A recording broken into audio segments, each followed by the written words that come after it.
How do we reach net zero by 2050?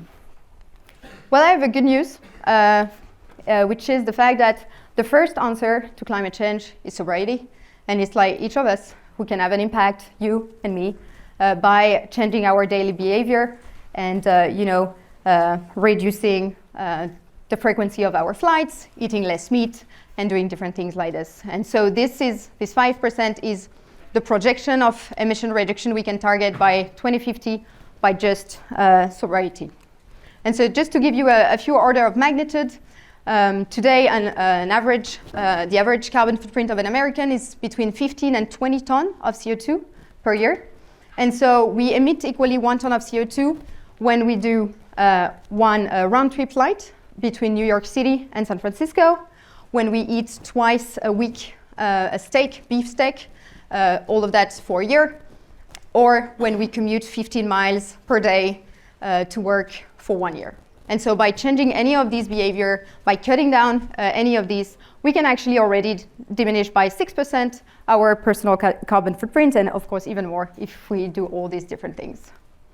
The second path we have to reduce these emissions is through the massive deployment of existing technologies like electrification for industrial usage, for example, the deployment of the use of a heat pump in your house, or like the electrification, as you know that, the development of renewable energy, developing solar or windmill. And so again, to give you a few order of magnitude, by upgrading a house with a heat pump, you can save up to 8 tons of CO2. So quite significant, again, if you compare that to the carbon footprint of an American. Or if we shift now to 100% renewable, our own personal electricity consumption, we can save up to 4 tons of CO2 per year.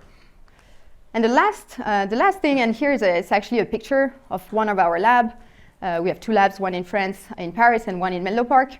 And the last option is by using technologies that are currently still under development. And so, of course, we need to deploy massive research to deploy these technologies so that they meet this 45% reduction target by 2050.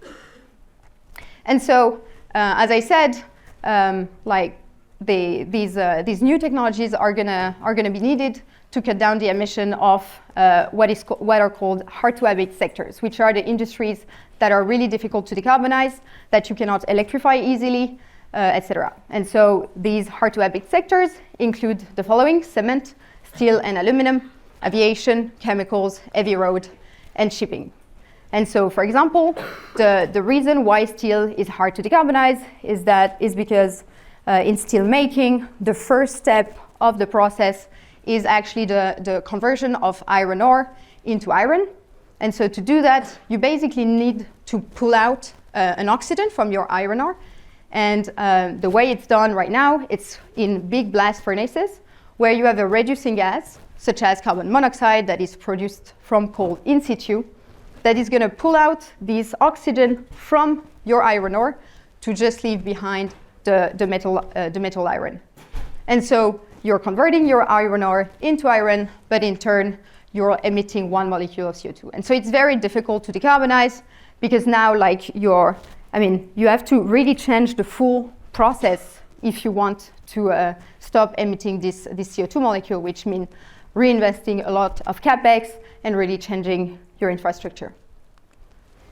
And so basically the way we are going to decarbonize these different industries is either by developing completely new processes, and so it's done in steel right now. I mean, there are a lot of projects going on to replace these carbon monoxide reducing gas by hydrogen, or by deploying sort of ad hoc solution, which is like, for example, carbon capture, utilization, and storage, also referred to as CCUS.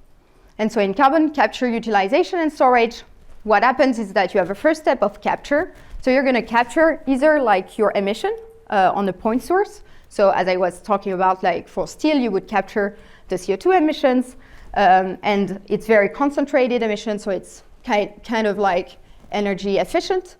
Or you have another path where you're now capturing CO2 directly from the air. Of course, it's much more diluted as a stream, and so it's much harder to do in terms of energy consumption. Once you have your carbon emission, your CO2, you're going to transport that either through pipeline or through ship.